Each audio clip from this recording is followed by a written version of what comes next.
Good afternoon. Welcome to the first webinar of this series. My name is Marcela Caray Monaco, and today I hope to give you an overview of the Gramene website for you to flavor some of the neat things that you can do with Gramene. But before we get started, I'll give you a couple of tips.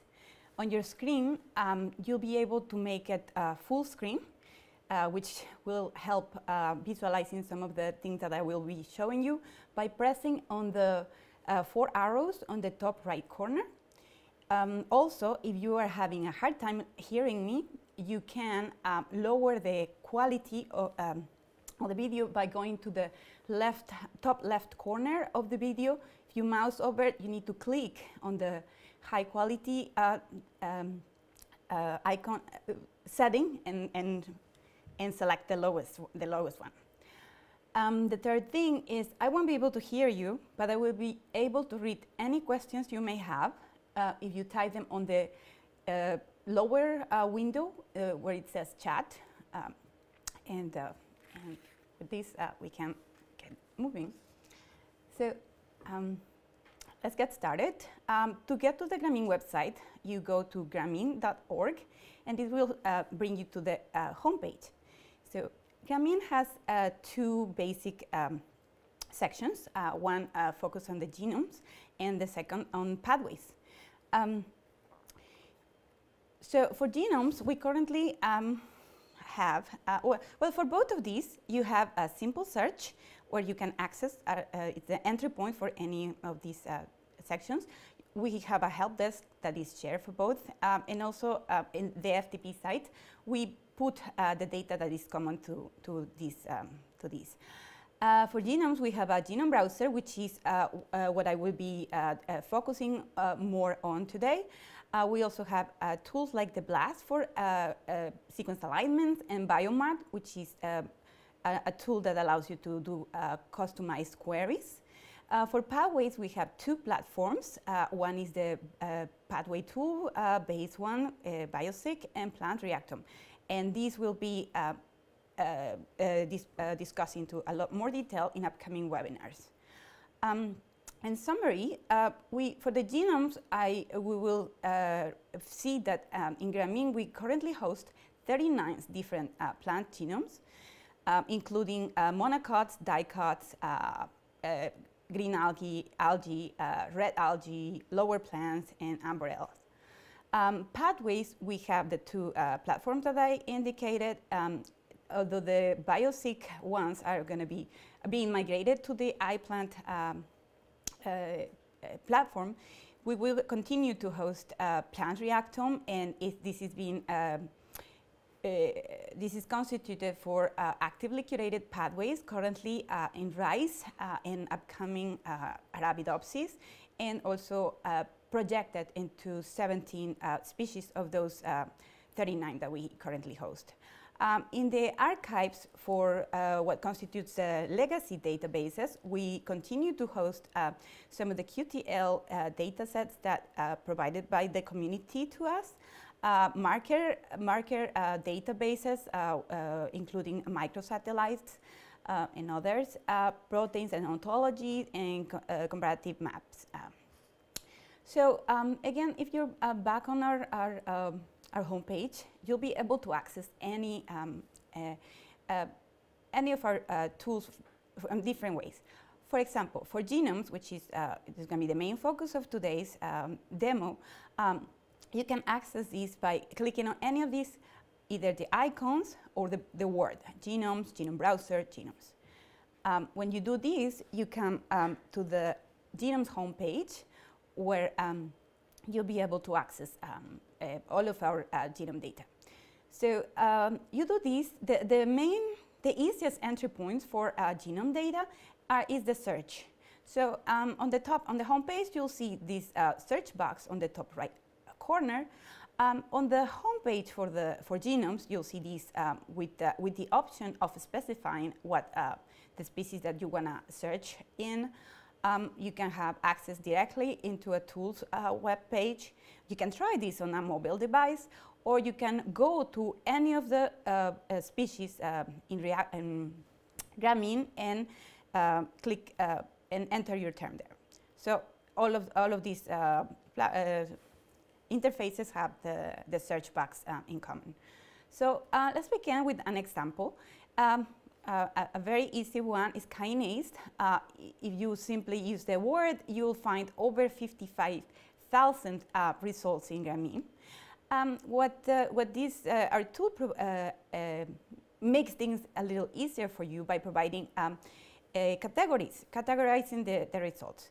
And what this means is under species, object, and ontology, you will, if you click on any of those, you will have drill down facets for you to select a particular species or a particular object, being a gene or a pathway or an ontology term, a reactome. For ontology, we have two kinds, the gene and plant ontology. So an example here, rather out of the 55,000 plus results that you get for kinases, I was able to narrow down my search to 11 genes that are associated with a response to abscisic acid in Arabidopsis thaliana and involved in the MAP kinase pathway by selecting the facets that I show you. So with this, the next thing I want to show you quickly is what you will find when you click on any of our species, the links for the genomes we host. So for example, for Oryza sativa japonica, we have, this is the web page, and what you find here are genome assembly annotations, gene annotations, you have comparative genomic tools, you have variation data, and for all of them, we have a little icon with particular examples. For example, if you want to see how a gene tree looks like in Gramene, you just click into this icon lower here. You want a specific SNP variant, here's an example, and so on. Another thing, neat thing that the Ensembl browsers, because I forgot to mention, all of the genome work is that we do at Gramene is in collaboration with the Ensembl Genome Group, Ensembl Genomes Group at the EBI. So for any particular query you have, you will be able to have all of these tabs in a single page. Say you can access the genome browser if you have a specific genome address, for example, chromosome 1 and these coordinates. You can access it by a gene within that region. You can access, in the gene page, you'll see a list of transcripts, and a particular one you can select and have also that transcript being shown in its own tab. And within that transcript of that gene, you can specify a particular variant, and you'll have its own page here too. Another thing that a couple more things. On any page of the browser, you have options on the left bar menu, and that I will talk a little bit in more detail, and hopefully we'll get to some demos that would make this easier for you to follow. And any of our features here are also clickable. If you click on a particular gene, you'll get a little window inset like this, and by clicking it, you will be taken to a new window. The other neat thing about the browsers is that anything that you see on the screen, you'll be able to download, to export an image or export the data contained into that image. By using the icons that you see here, but also the instructions on the left bar menu. In this case, you can have different formats for downloading or viewing images, and also for text. For the text dumps, I'll show you how to export the data. So here is an example for a quick example to give you, a flavor of what the powerful things that you can get, the kind of images that you can get. It is about Synteny and orthologous regions for one gene, a published gene. The tassel seed1 gene encodes a lipoxygenase protein, LOX8. So the location of this protein is on chromosome 2, And if you can see here, in maize, chromosome 2 has a syntenic region on sorghum chromosome 6. So I can visualize the same exact region on the browser and realize when I do this, I can be go into more detail to show that this lox8 mapping to chromosome 2 in maize has a paralog in chromosome 10 in maize, which is called the lox7. These are, in fact, homologs. And I can also show how the entire region correlates well. The genes line up nicely for the region in sorghum. And again, following this example, if I take the orthologous region in sorghum, I can show you with a single image that this region has maps to two syntenic regions in maize, here in chromosome 10 and here in chromosome 2. So, and with Gramene, I can not only get that nice little image, but I can also download in a table and see how these the two chromosomes, the two, genes in maize map into chromosome 2 and chromosome 10 are the ones that correspond to a single gene in sorghum. Here's another example of some of those neat things that you can get in Gramene. Say, sample the variation in a particular gene. Say your favorite gene, you want to get all of the SNP variants for that gene, and visualize whether they fall into protein domains that are, important in the function for this protein. So you can overlap all of these the SNPs, the location of the SNPs, color code by the functional effect, what's predicted they're going to cause.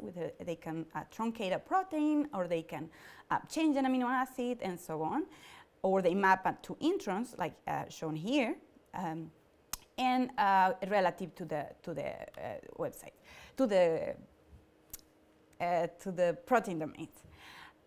You can also download from this image an alignment. And in this example, I am showing maize and sorghum, the proteins, and you can highlight the position of all of these SNP variants shown in the above picture.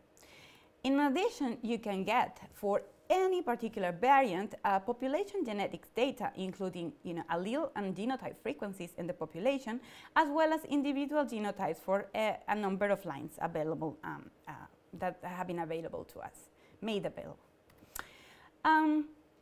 I know some of you might be instead interested in adding your own, uploading your own data and projecting it on the Genome browser. And there are many ways to do this. Here on the top right, some of the various formats that you can have your data and upload it to project it into the browser. And three examples here from Ecker's group is methylome data. You can have position tDNA lines. We can have EST alignments, and so on. So as I said in the beginning, the intention of this webinar is just to give you a flavor of the various things that you can do. So I may be going a little bit too fast. At the end, I have a few demos that I hope I will have time to go into a little more details on how some of these things get done.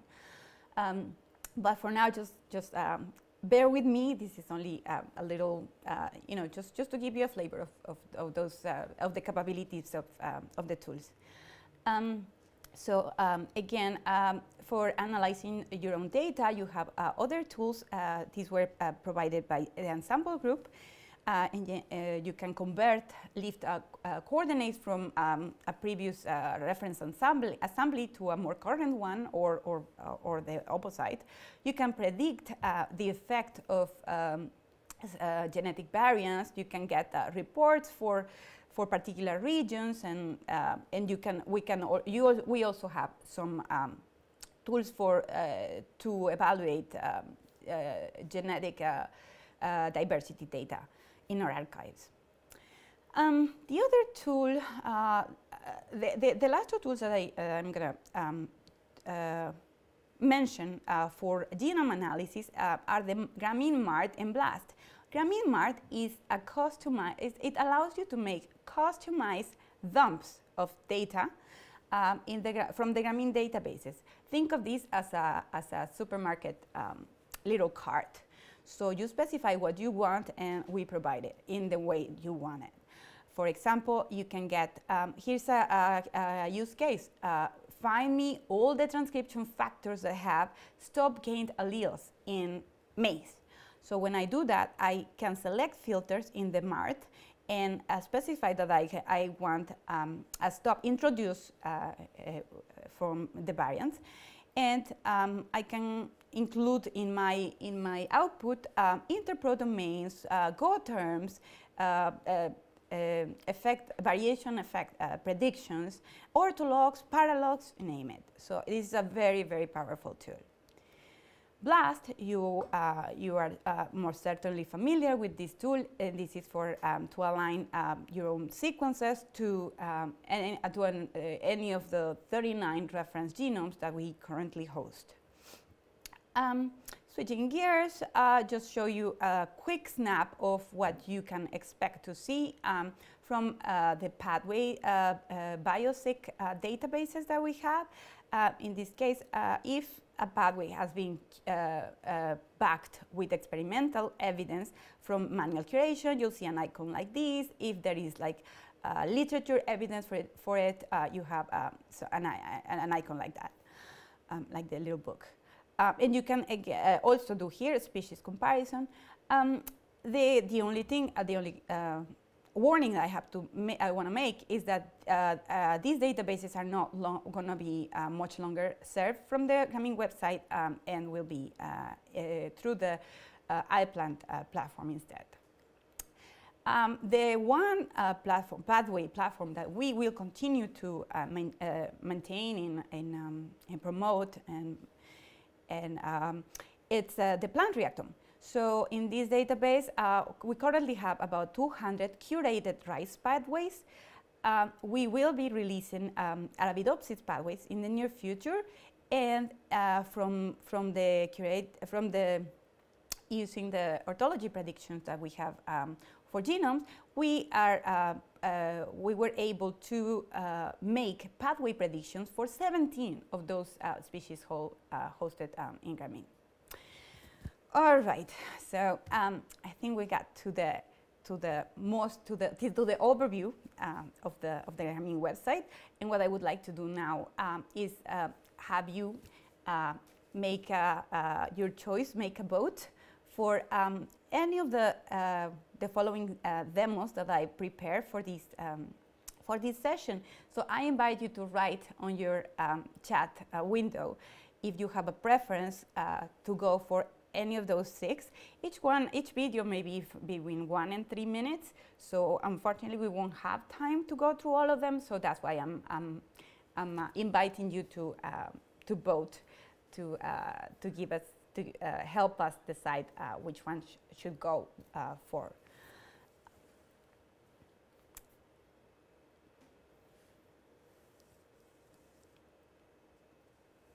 A family tree. I'm getting a request.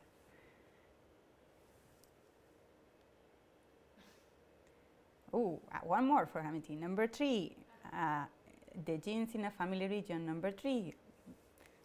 Okay, we have 2 winners. Anybody else? Speak up. Protein domains and family tree again. Okay. I think a family tree is being a. I'm going to write this down. Family tree, protein domain, and it was the number 3, all genes in a region. Okay. Okay.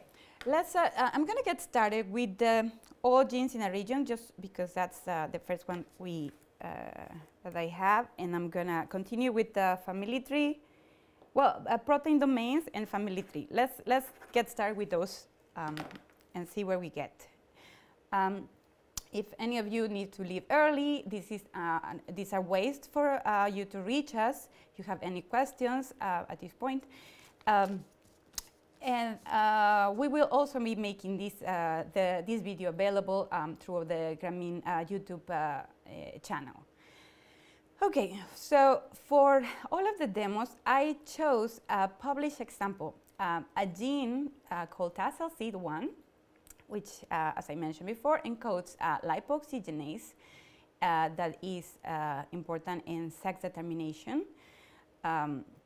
So the authors for this study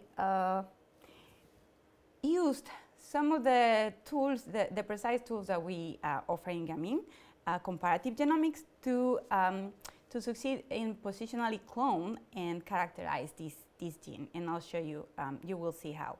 I'm going to skip the searching for this gene. I'm going to skip how we can compare this region.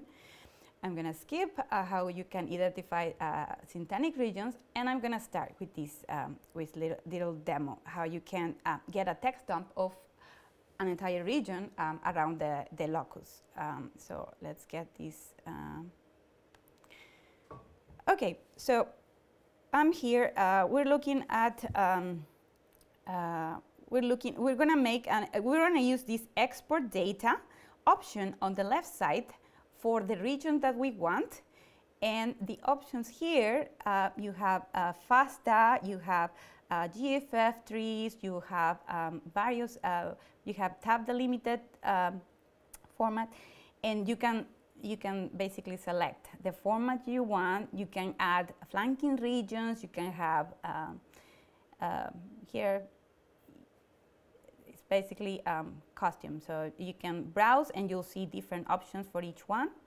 And what I'm going to select for it for this demo is the GFF3, which is the one that will allow you to put this data into a genome browser.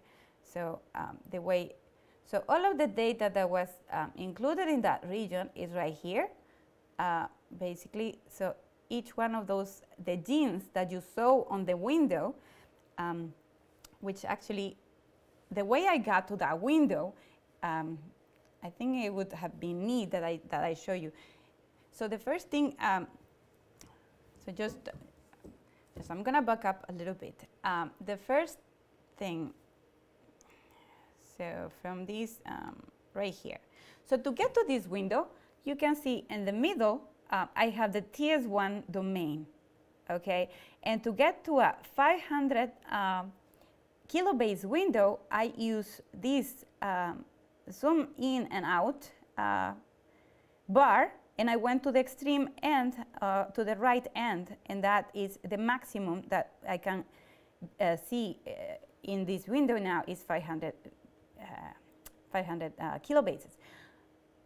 Then I went to use the export data option, and what you saw in the demo is the actual, specifying the parameters. So it's very simple steps that you can use to download the information from any of these graphs. Make it as big, as little as you want, export data, that's it. If you want more information added to the graphic, use the configure this page option, and you see this symbol also in each one of the images. So you can add more data or take or remove some of the data that you see in any particular window. For example, add EST alignments, add protein domains, and so on. Okay, so that was for the text. Now let's see quickly the image, how this looks like.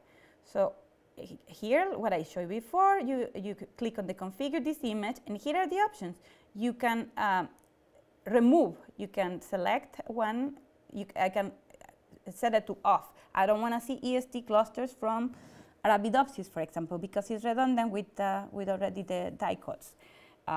Let's see, I want to add oligoprobes, Affymetrix probes for this region. So I'm going to say, very important, I need to click on that check mark. And now I see that is working, the browser is working, and I should be able to see.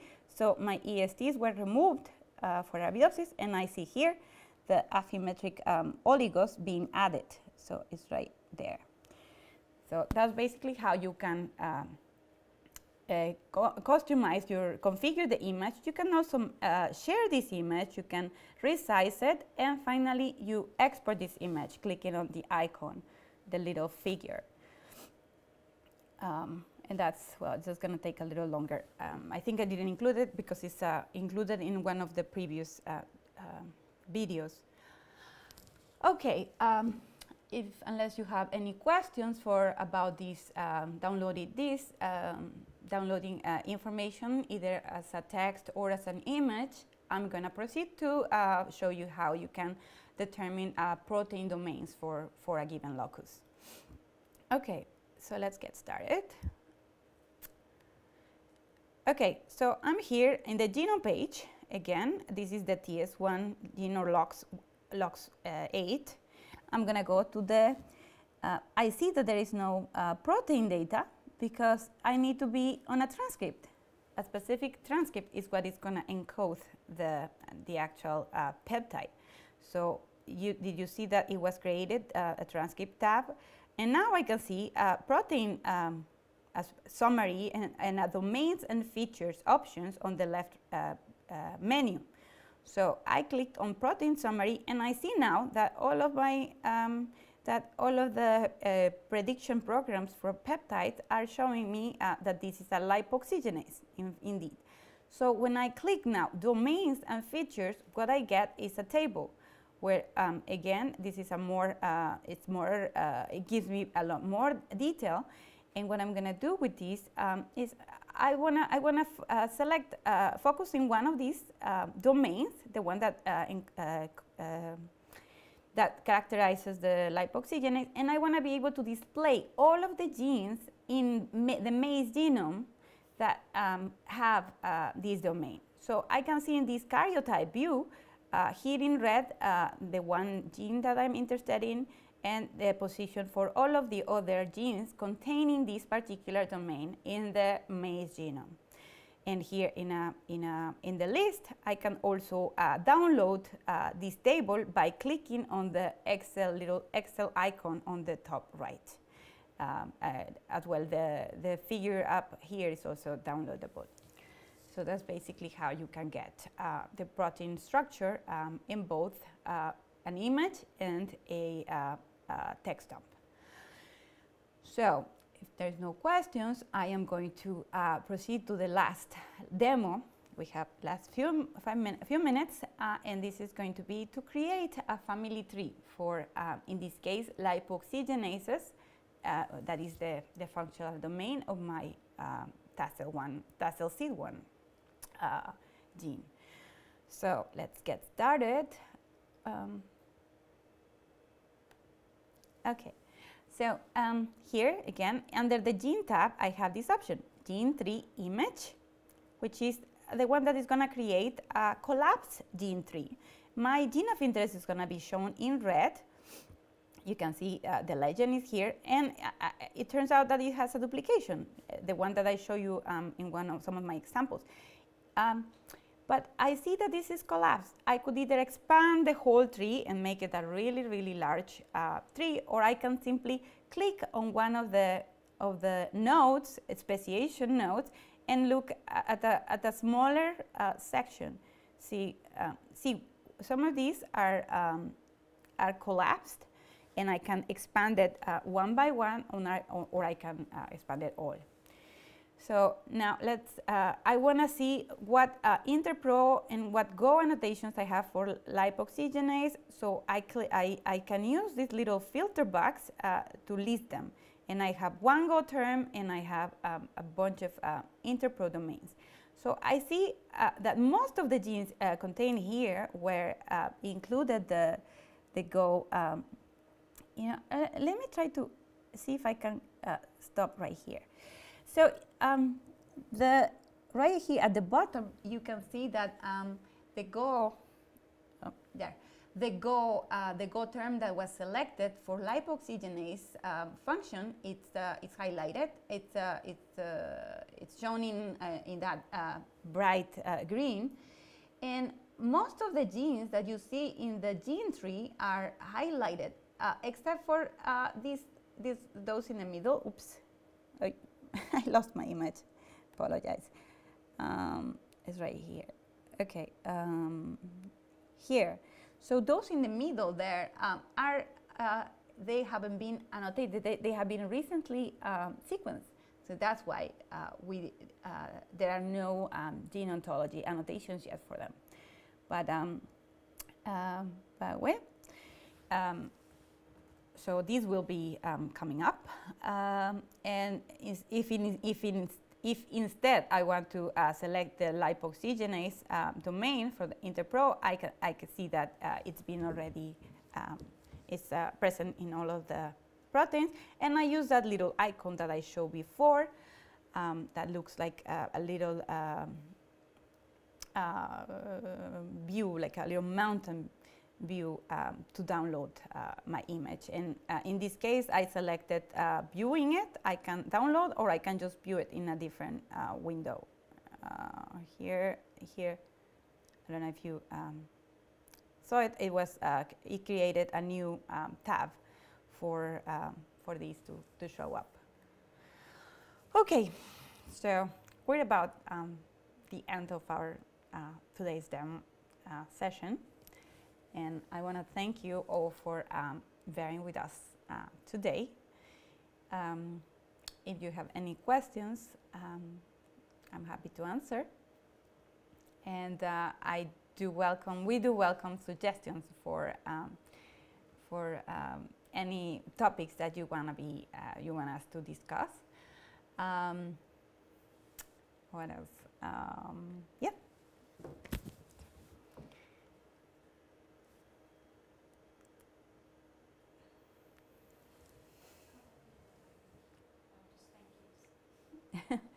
Thank you.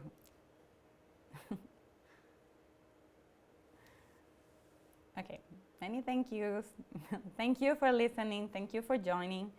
And we appreciate your feedback for future. It won't be me every time. We'll have other developers as well, other scientists presenting for you.